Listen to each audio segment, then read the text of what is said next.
This one tip has helped me understand every story in the Bible. You see, when I read it now, I don't read it like I've always read it. Every time I read a word in the Bible, I search for Jesus. I'm going to give you a quick example of what I'm talking about. So you all know the story of Jesus standing next to Barabbas and his life is on the line. And then here's Pontius Pilate. He's looking at both of these incidents and he's like, I got one man over here that's literally innocent. He just claims to be God. And this other guy is a murderer. You see, there's a tradition here where the Roman governor would release someone that the people chose. And when Pilate was like, which one of y'all you want to choose to be released? They said, release Barabbas. Some may have just heard that story and been like, man, that's crazy. They really must have wanted Jesus dead. But when I put these on, I saw a completely different story. Here's the deeper meaning.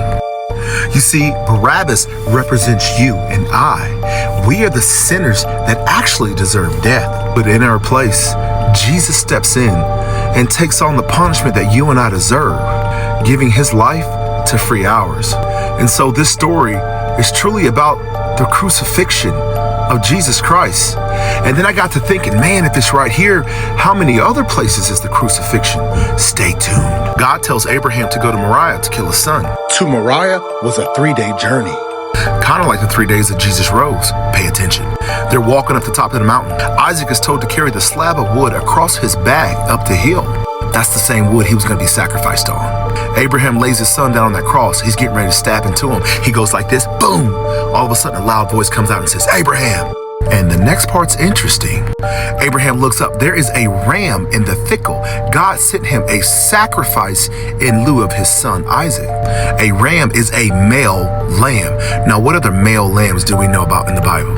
Now, what is strange is it describes that this ram is caught by the horns in a thicket. A thicket is a thick, dense, thorny bush or shrub. Kind of reminds me like the thing that Jesus wore on his head as he was placed on the cross. Around the horns, around the head, get it? Next, Exodus 12, 1-3 tells us the story of the Passover lamb. The Israelites were told to get a clean and spotless lamb. Sacrifice said lamb, take the blood of said lamb, place it across their entryway, representing their heart, and so all those who were covered in this blood would be saved from the angel of death. Another point to the story that often is missed is that the blood was enough.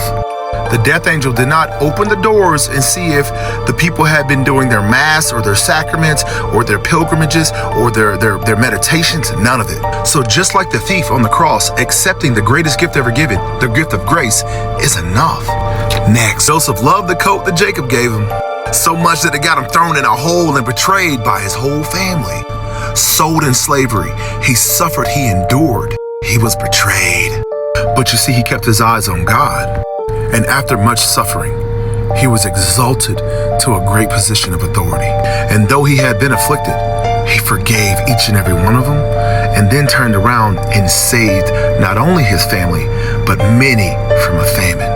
I could keep going. Isaiah 53, that was all about Jesus, the suffering servant.